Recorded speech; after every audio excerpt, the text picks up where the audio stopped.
Donc aujourd'hui, ce qu'on va faire, c'est qu'on va regarder l'action Apple. Pourquoi? Parce qu'en fait, vous avez dû remarquer que ces dernières semaines, Apple a extrêmement monté.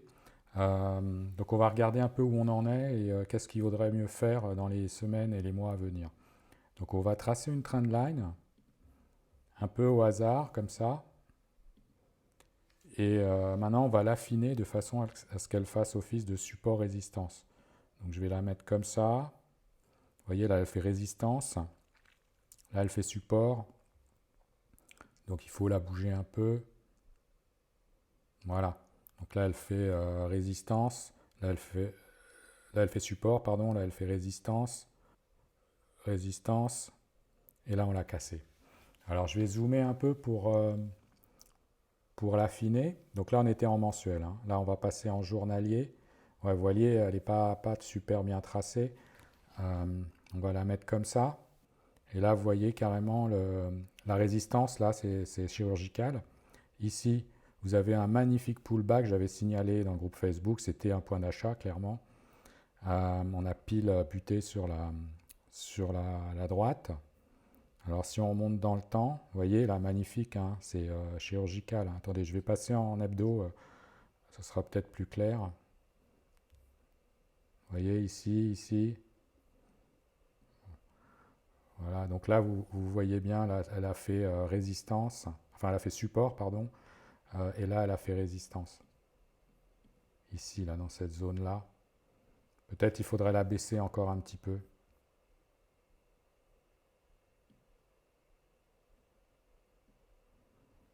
Voilà, bon, enfin vous voyez le principe.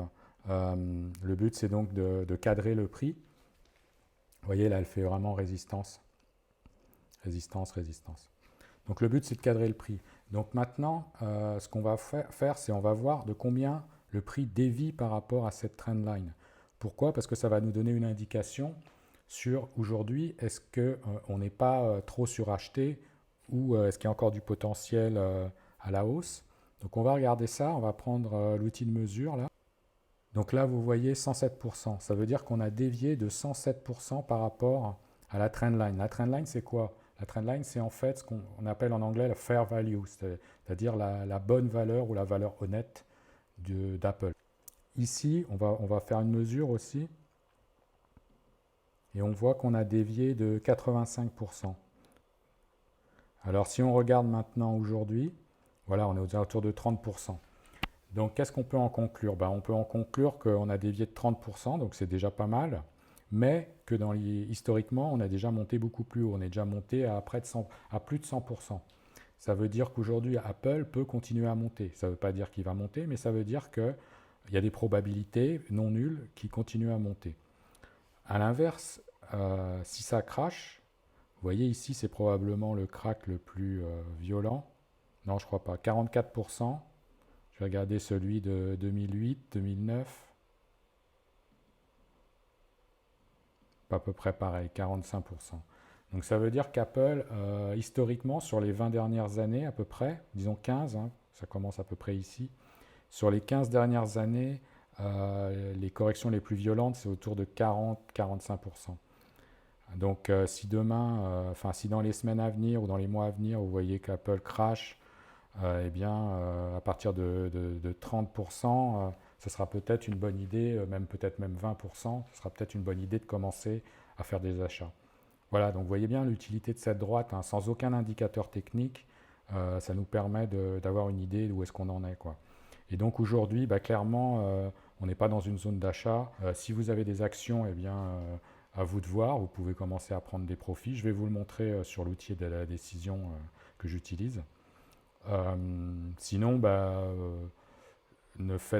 n'achetez pas, enfin c'est pas un conseil d'achat bien sûr, mais acheter maintenant, c'est la probabilité qu'il y ait une correction forcément augmente, plus le prix augmente, c'est logique, hein. Bon, maintenant on va passer sur l'outil que j'utilise pour faire, c'est la stratégie Smart Money, c'est l'outil que j'ai développé qui est un outil d'aide à la décision. Et qu'est-ce que vous voyez? Ben, vous voyez que en 2019-2020, donc avant le crash du Covid, il y a eu énormément de ventes. Ils recommandaient du moins de faire énormément de ventes. Et qu'est-ce qui s'est passé? Il y a eu le crash. Alors vous me direz comment il ne pouvait pas savoir? Oui, mais qu'il y aurait le Covid. En fait, l'outil fonctionne sur un indicateur qui s'appelle le risque. Et plus le risque augmente, plus l'outil va recommander de faire des ventes. Alors ça ne veut pas dire que le prix va cracher de 40%, ça veut dire que l'outil recommande de faire des ventes parce qu'il pourrait y avoir une correction.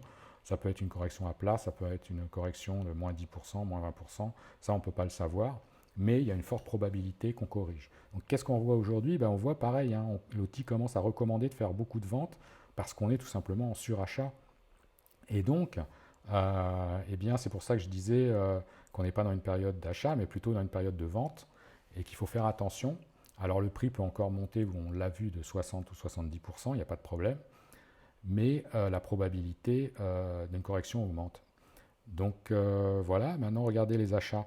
En 2018, eh bien, l'outil a recommandé de faire des achats, énormément d'achats, et le prix effectivement est reparti à la hausse.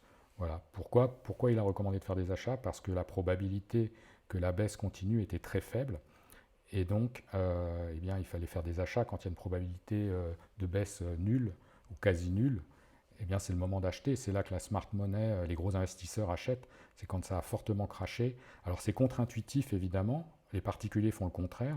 C'est-à-dire qu'ils achètent ici, ou ils achètent ici, ou ils achètent ici, alors qu'en fait, c'est des zones de vente. Mais ça, c'est la psychologie humaine qui fait que on a tendance à acheter quand ça monte et à vendre quand ça baisse. Voilà, c'est la peur et l'avidité. La peur, c'est quand ça baisse. On a peur, on vend alors qu'il faut acheter. Et l'avidité, c'est on achète parce que ça monte alors qu'il faut commencer à vendre, au contraire. Donc voilà, donc j'espère que cette vidéo vous a plu. Ce graphe, je vais le publier dans mon site, sur mon site. J'en vais en publier 2 ou 3 autres. Donc je vous conseille de vous inscrire à la newsletter parce que je vais justement indiquer les graphes que je publierai et quand je les publierai. Donc le lien est sous la vidéo, enfin vous verrez dans le post. Donc j'espère que cette vidéo vous a intéressé et puis à la prochaine. Ciao!